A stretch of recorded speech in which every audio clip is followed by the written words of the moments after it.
Монгол улсад эл тод байдал, олон нийтийн оролцоог нэмэгдүүлэхэд нийгмийн эгэх хариуцлагыг бэхжүүлэх нь буюу Малсам 2 төсөл төлөвлөж байна. Сайн бацгаана уу. Та бүхэнд энэ өдрийн мэндийг хүргэе. Тэгэхээр Монголын нийгмийн эрүүл мэндийн мэрэгчлэнүүдийн нийгэмлэг маань Монгол улсад нийгмийн эгэх хариуцлага бэхжүүлэх төслийг болвол Хөвсгөл болон Говьсон бүрэн аймагуудад 2017 онд орон нутгийн төрийн бас байгууллагатай хамтарч хэрэгжүүлсэн байгаа. Хөвсгөл аймгийн хувьд бол хамтын оролцоотой эрүүл мэндийн тусламж үйлчилгээ гэсэн төслийг болвол орон нутгийн манлайлагч төрийн бас байгууллага болох Хөвсгөлийн хөгжил дэвшилт төрийн бас байгууллага болон иргэний нийгмийн байгууллагуудын сүлжээтэй хамтарч хэрэгжүүлсэн.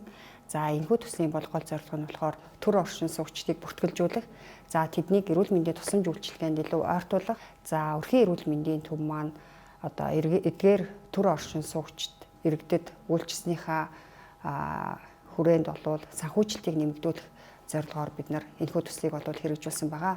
Энэхүү төслийг хэрэгжүүлэхэд бид нар орон нутгийн байгууллагуудтай маш нягт хамтын ажиллагаатай ажилласан. Тэгэхээр мэдээж энэ бүртгэлийг зохион байгуулахын тулд иргэний нийгмийн байгууллагуудын төлөөллүүд, Мөрөн сумын 14 багийн засаг дарга нар, өрхийн эрүүл мэндийн төлөөллүүдийг оролцуулсан бид нар бүртгэлийн багийг байгуулсан. Үүний үр дүнд нийтдээ Хөвсгөл аймгийн Мөрөн суманд 10-аас дээш сарын хугацаатай сууж байгаа 6782 иргэдийг тодорхой болгосон. Үнийгээ Хөвсгөл аймгийн удирдлагуудад удаа дараагийн уулзалт хийгээд танилцуулаад энэ асуудалтай цаашид яаж эдгээр хүмүүсийг эрүүл мэндийн тусламж үйлчилгээнд илүү ойртуулах уу?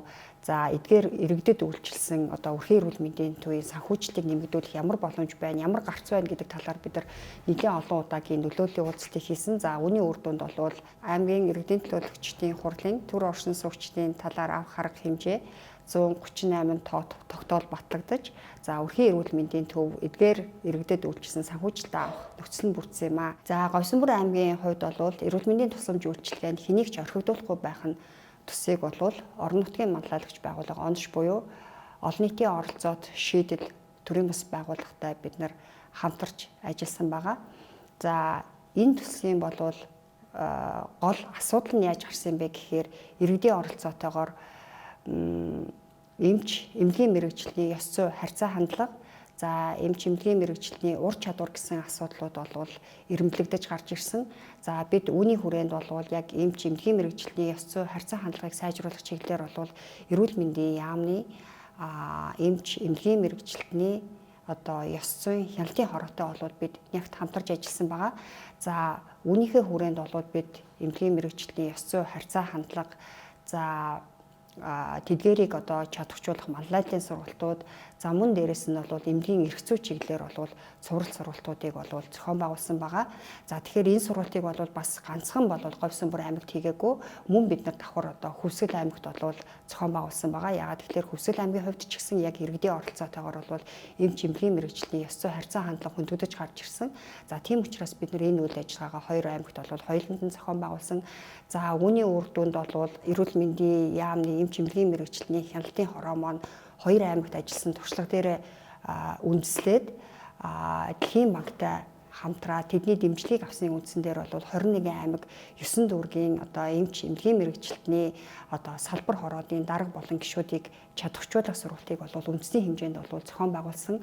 Мөн энэ сургалтынхаа үеэр энэ хяналтын хороо, салбар хороо, хэсгийн хорооныхоо дүрмийг шинжлэх хилцүүлгийг хийгээд үүний үр дүнд 2017 оны 6 сарын 30-ны өдөр эмч эмнэлгийн мэрэгчлэлтний ёс зүйн хяналтын салбар болон хэсгийн хорооны дүрмийг А256 тоо тушаалаар батлагдсан байгаа. Тэгэхээр эдгээр төслүүдийг дүгнэж хэлэхэд хамгийн гол нь иргэдийн оролцоотойгоор тухайн орон нутагт тулгамдж байгаа асуудлуудыг гаргаж ирж эдгээр асуудлуудаа шийдвэрлэхийн тулд орон нутгийн иргэний нийгмийн байгууллагууд болон төрийн байгууллагууд маань нягт хамтран ажилласны үндсэн дээр альва асуудлыг шийдвэрлэх боломж байдгиймаа гэдгийг энийг харуулж чадсан.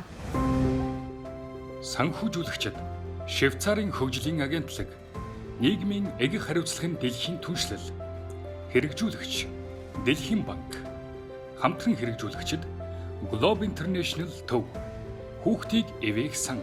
Дэлхийн зүүн Монгол олон улсын байгууллага.